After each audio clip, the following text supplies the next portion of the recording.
again, because I need to not say that. Hoping to give you, God damn it. First word. All right, okay, here we go. How's it going? My name is Isaac. I'm the Senior Vice President of Extraction Refinement. I've been in the cannabis space for about 20 years. I've been in the lab for 9 years doing extraction, making concentrates, making vape oils.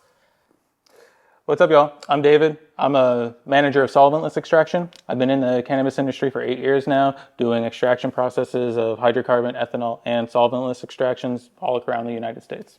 Yep, so today we're going to teach you some different topics on vaping, how to vape, and we're going to vape with you. So stay tuned.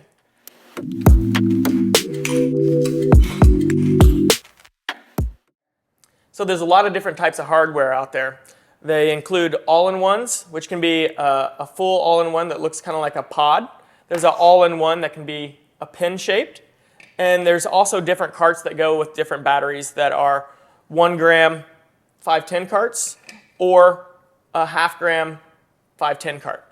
Each of those carts have a different type of post in them. You can get a ceramic post hardware, or they do have a stainless steel post hardware that is also available.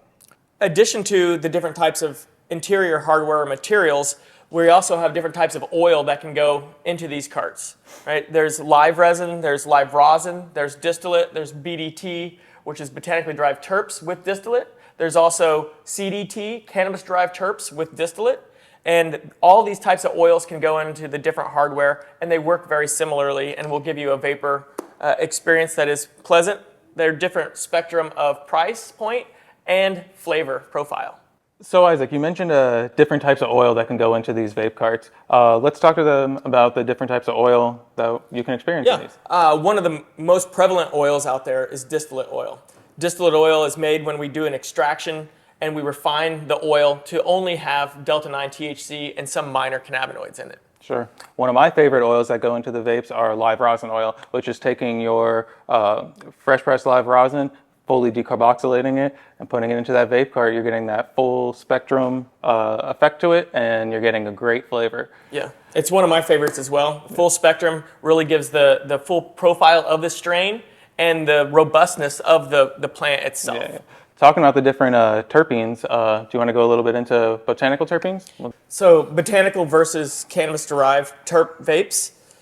So what we have is distillate that we can add back the full spectrum, right? So we can do a CO2 extraction, get our cannabis-derived terpenes and add back to a distillate, which we are considering full spectrum because it does have all the original cannabinoids along with the terpenes that were for that particular strain, which really makes a nice, smooth, and strain-specific vape.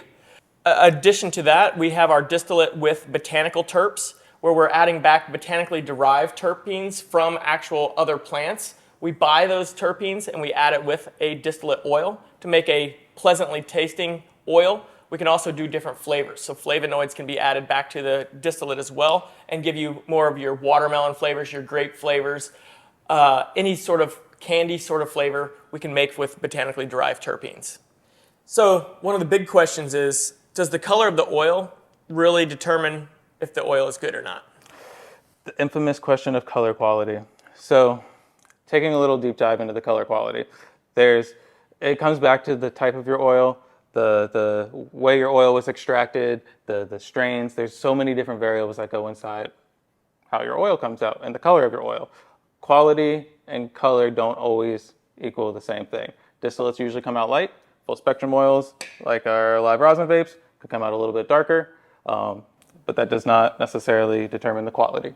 A lot of times the strain is what affects the color. Would you agree with that? I absolutely would agree. Darker strains, purple strains, they're going to give you more of a darker oil. Purple Urples, some of your like granddaddy perps. You would expect in a live rosin that you're going to get a darker oil from the darker strains. Distillation, we're actually refining the oil pretty substantially, and we should normally have a lighter oil.